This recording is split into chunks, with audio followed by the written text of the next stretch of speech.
Makanya saya tanya, sudah siap memang jadi orang kaya? Karena belum pernah punya pengalaman jadi orang kaya, dikiranya jadi orang kaya itu enak. Padahal pasangka-sangka hidup itu. Ya itulah, kayak katak dengan semut, dialog. Kata nih, kata semut, enak ya jadi katak. Kamu itu bebas, bisa loncat sana, loncat sini, sesuka kamu.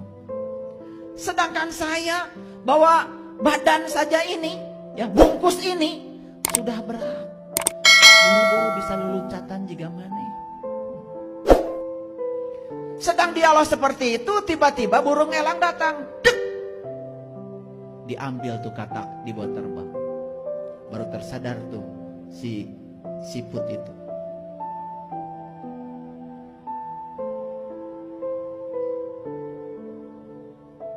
Saya bersyukur punya tubuh seperti ini. Ketika burung elang datang, tadi saya ngelok aja ke dalam. Sembunyi di rumahnya.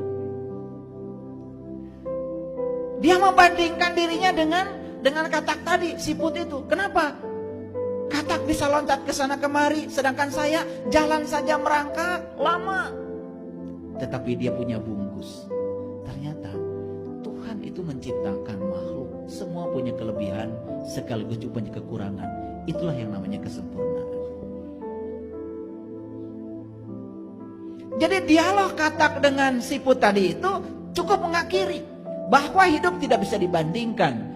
Tugas kita dalam hidup menjadi diri sendiri. Lanjut. Sudah dipecat jadi satpam, malah saya bilang alhamdulillah. Karena saya tahu proses sudah mulai berjalan. Jadi yang tadi saya bilang semoga jadi orang kaya, inputnya sudah masuk. Proses sudah berjalan. Karena proses sudah berjalan, ya tentu syarat untuk menjadi orang kaya tong gawe di dinya wae. Ya dipecat dulu. Itu proses awal. Kan saya tanya, berapa gaji kamu? 700.000 ayah. Mai ente kalah tobat cicilan. Ari gawe didinya wae. Makanya satu proses sudah berjalan, dipecat dari pekerjaan. Saya jelaskan. Jadi kita ini sering protes pada saat proses. Setuju? Sekarang kurangi protes. Sadari kalau itu adalah proses. Cuman kita sering tidak mengerti. Itu aja. Bodohnya kita. Paham ya? Oke.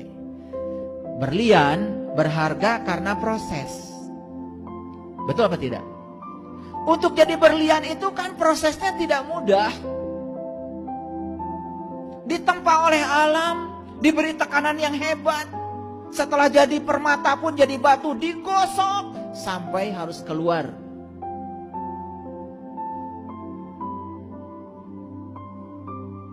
Cantiknya itu. Betul apa tidak? Jadi kalau kita nggak mau digosok, nggak mau diproses, ya sudah. Jadi Doraemon aja. Alam ini tidak pernah menyalahi. Karena alam ini bekerja dengan hukum. Dan alam ini selalu memproses semua input yang datang pada alam. Cuman saat kita diproses, kita banyak protes. Akibatnya proses terhambat oleh protes. Apa yang terjadi? Output tidak jadi apa-apa. Tadi kita diproses. Jadi orang apa? Jadi orang kuat. Ya tentu saja kita akan dihadapkan pada situasi yang menguatkan kita. Dihadapkan pada masalah yang besar, dihadapkan pada bisnis yang menyulitkan. Kan mau jadi orang kuat katanya. Ayo. Mau jadi orang hebat? Terima proses. Dan setiap proses itu pasti perubahan menuju kepada yang hebat.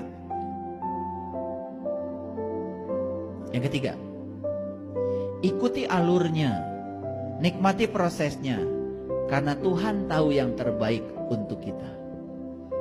Percaya deh, Dia yang Maha Pengasih dan Maha Penyayang, gak mungkin amat menyengsarakan kita, gak mungkin. Cuman saat proses berlangsung, ya tentu saja ada berantakannya dulu, tapi sabar. Nikmati prosesnya. Kan kita juga mau rehab rumah, berantakan dulu. Betul nggak? Bocor dulu, banyak kebul.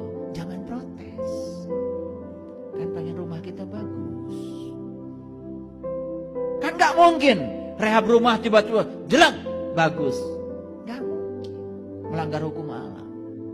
Nah, kita sering tidak sabar ketika berada di proses. Makanya saya sudah bilang di kajian sebelumnya, perubahan itu sulit di awal, berantakan di tengah, tapi pasti indah di akhir.